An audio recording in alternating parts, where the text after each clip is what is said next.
All right, we've got a lot to talk about today, so get in here. This is Jack with Cosmic Road. I'll talk about UFOs and the paranormal. Please hit like and subscribe, and let me know what you think in the comments below. Yeah, this is apparently an orb or a disc that was seen transiting the moon. Let me give you the fuller details here from Tom Thompson. A silent disc-shaped object was observed transiting the moon, captured on film by Daiichi Fuji of the Hiratsuka City Museum's astronomy department. Nailed it, guys. The footage shows what appears at first to be a ring-shaped object gliding across the lunar surface. However, closer analysis suggests it may actually be a solid disk with the moon's reflected light illuminating its rim while the center remains unnaturally dark. This is from March 18th, 2024. Film from Japan. So is that a solid disk of some unknown pilot, human or non-human, going across the moon? There's all sorts of stories about, the control group going to the moon and having bases on the moon. But there are also stories about beings on the moon as well. In fact, Chris Bledsoe recently had some thoughts on all of this, or had some information on this. I was told there's structures on the moon. No, I can just hear them. We've got to give courtesy to those debunkers. They're screaming their heads off now, Chris. They're going mad. Well, let's Structures on the moon. Prove it, Mr. Bledsoe. Well, I'm just passing down words from what the senior official from NASA. He wrote 18 books and he mapped the moon. He has the award for mapping the moon. So occultational grazing. So he's watching the top edge of the moon, right, or the sides, the perimeter. And he told me there were buildings on there that were ancient, and we didn't build them. All right, ancient buildings that we didn't build. So did the pilot of that UFO, if that's a real UFO, hail from that ancient civilization, that NHI civilization, or from some other NHI civilization? Or is it the Men in Black? Let me know your thoughts in the comments below.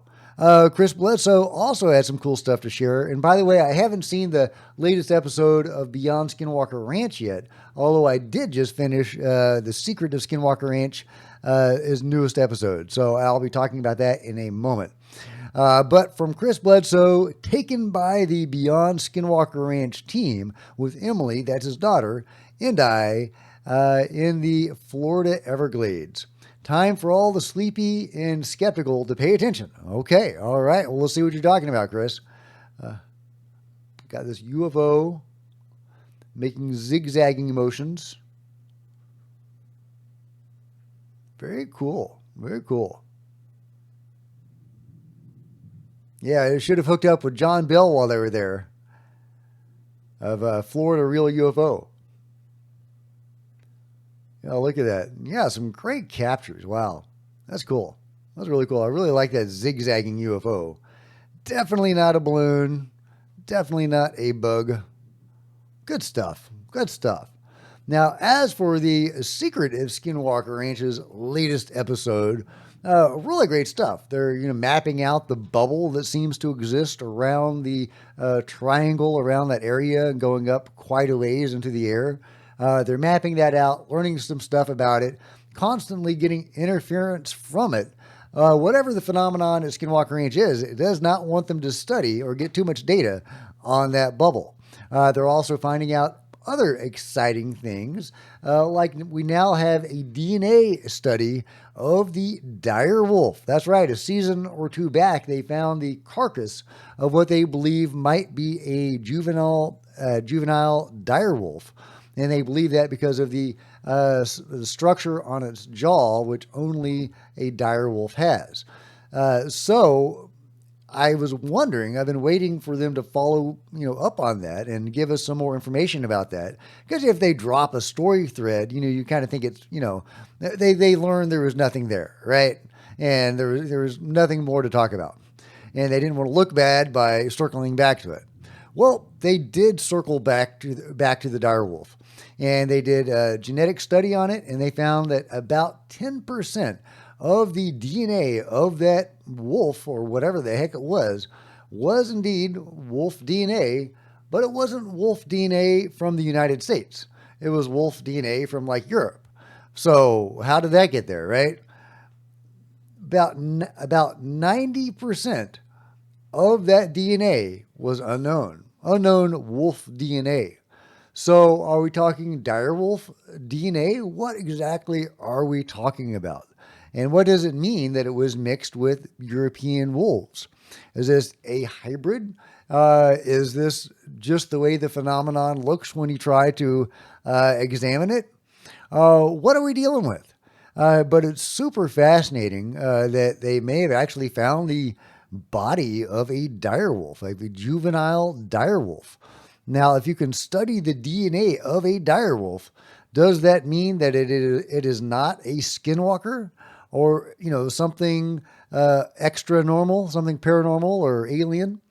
Does that mean that we're dealing with a mundane direwolf that got mixed a little bit with some other wolves, that was transported in time or somehow survived all these years with a population of dire wolves without ever being discovered?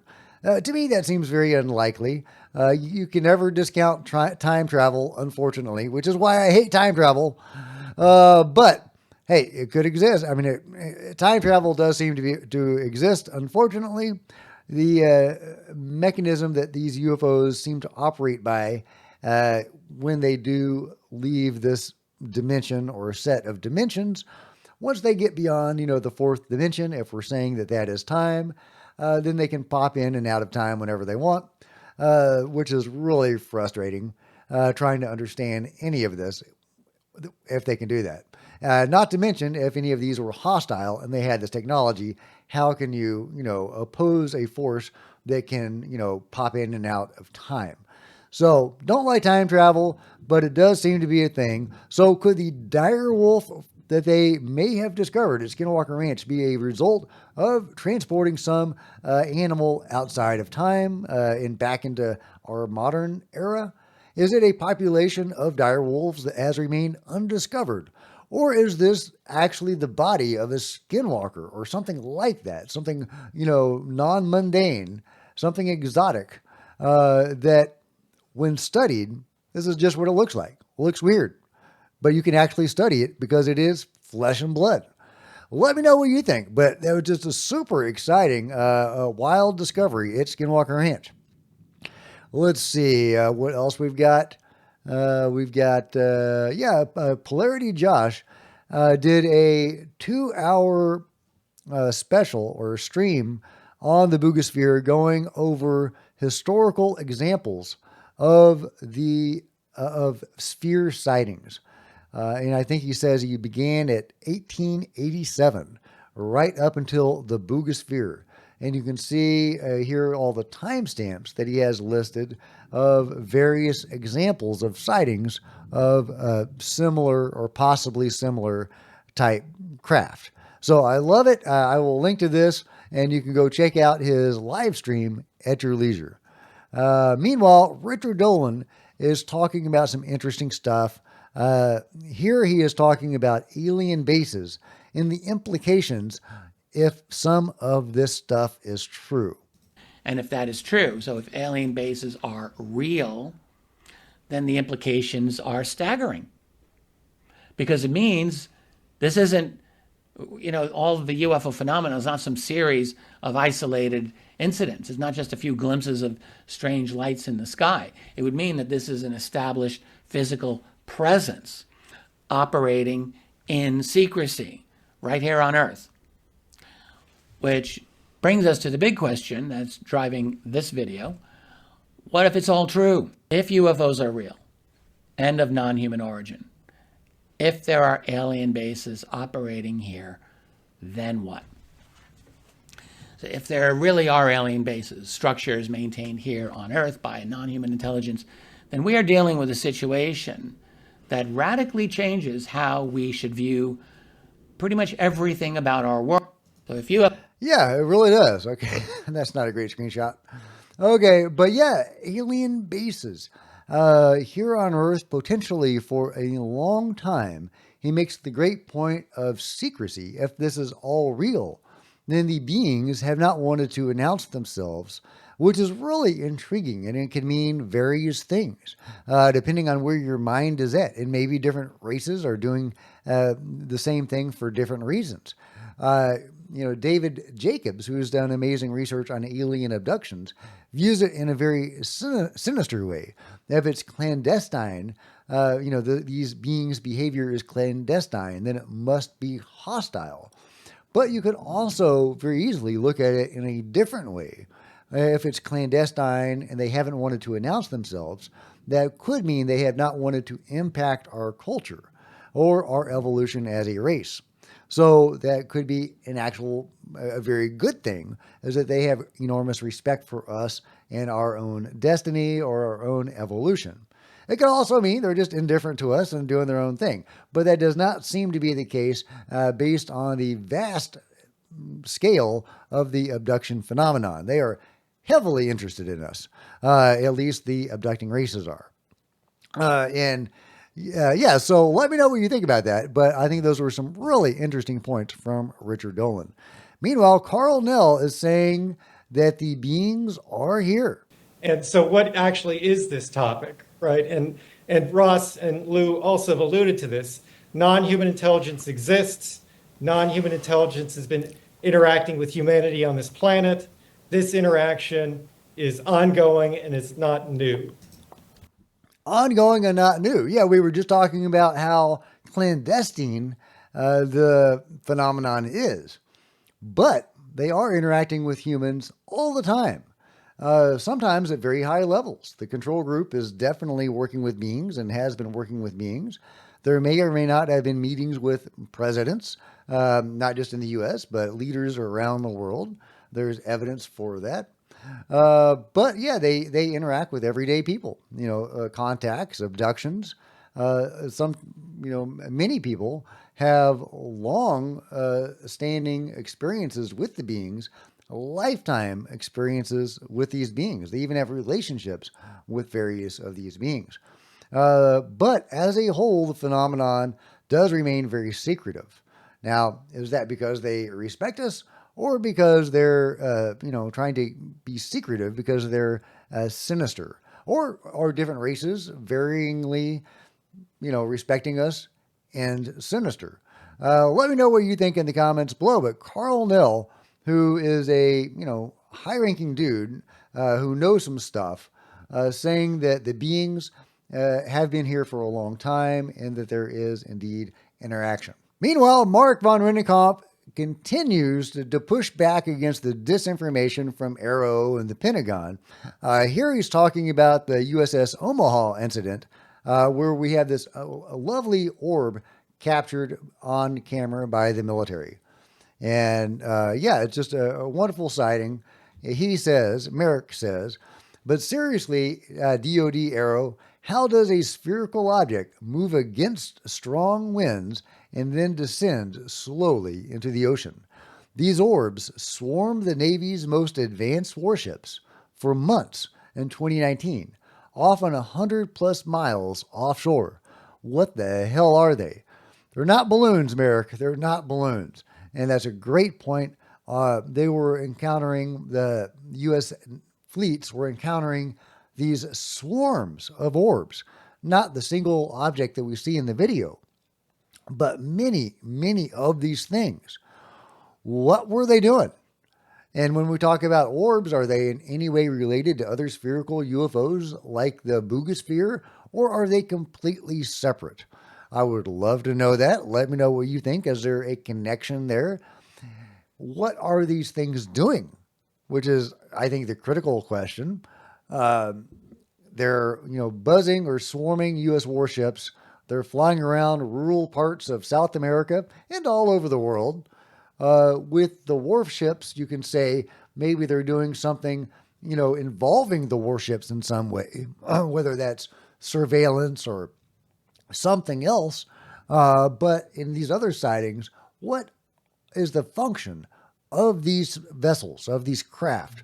Yeah, I would love to know your thoughts about it all. Speaking of people that are engaged with the phenomenon and do have contact with the phenomenon, Grant Cameron says it's very important to pay attention to those guys. The beings in the field, it's important to the experiencers, because whoever's dealing with the intelligence, I believe you cannot solve this problem. Absolutely cannot solve this problem until you deal with the people who are dealing with the intelligence. You can, and actually James Lukatsky said this. He said you can study forever. You're never going to get anywhere with looking at UFO sightings. You're just not going to get anywhere, because what are you going to learn? Yeah, there's something going on. There's crafts in the sky. They tumble. They look like they bend like Tic Tacs, but they bend, or they look like jellyfish and they got long tentacles. You can describe what you want. What's that mean? It doesn't mean anything. It's not until you got somebody who's actually engaging with whatever's causing this phenomena, and they're in the field, that's when you start to learn what it is. And what's happened in that, which has upset me about the Skywatcher thing, is even though they talk about the psionics guys, they doesn't seem like they respect them. And Chris Bledsoe told me that him and his family were asked to run the psionics program. And he said, no, he didn't want anything to do with it. So they were reaching out to people, but when you hear it, they sort of always distance themselves. Well, the psionic people, they don't really get it right. We've got 100% success ratio, and they're downplaying the psionics thing. Well, that's why I've said I'm very excited about the next episode of Skywatcher, when theoretically we're going to hear from the psionic assets that have been interacting with the phenomenon that Skywatcher is capturing on camera. Because that's where we're going to learn, hopefully, what the hell those objects are. We've got sky squid, we've got blobs, we've got manta rays, but what are they? Well, hopefully we're going to find out from the people that are actually consciously interacting with them, these psionic assets. So, it's a good point from Grant as to paying attention to the experiencers as a whole, as Grant is talking about. I completely agree with that. That's why I have made a great study of alien abductions and other contacts, because that's where we're going to learn, as much as we can.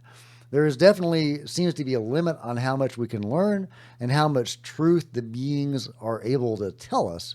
And they don't always tell us the truth, which is frustrating when you do study these contact experiences. But it's fascinating, and it's definitely worth exploring if you want to dive into that avenue of research. There's so much you can dive into. I couldn't even give you a good starting point. Just start listening to experiencers, go on YouTube, buy some books, people that are consciously interacting with or are able to recall under hypnosis some of their interactions. It's just fascinating. And, that is our best peek behind the veil of secrecy of the phenomenon, is these people that have experienced the phenomenon consciously. And like I say, sometimes they will have had lifetime interactions with various beings and races, and they have a lot of insight they can provide. Now, you may want to take it with a grain of salt, obviously, but you learn way more from them than if you don't study them at all. So anyway, great point from Grant, and I completely agree. Last but not least, you got to watch out for those underwater pterodactyls.